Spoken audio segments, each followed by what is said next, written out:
Hello and welcome to the Complete Beginner's Guide to Shutterstock Contributor. This is a course created for beginners to Shutterstock Contributor program. In this series, we will be starting from the very beginning and working our way across 10 episodes to learn everything about Shutterstock Contributor program, from creating a contributor account to upload our first vector illustration. For an easier learning process, we structured the course into 3 main sections.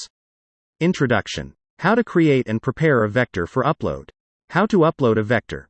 In the introduction section, I will be introducing you to Shutterstock Contributor Program, some details about this platform, how to create an account on Shutterstock, and I will also present you Shutterstock Contributor Dashboard.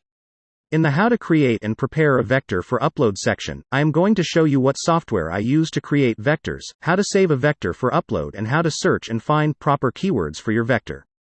When we get to the How to Upload a Vector section, we will learn about vector upload requirements and we will go through the uploading process.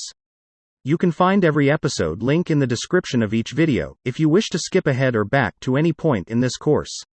We are going to begin with the first episode in the course.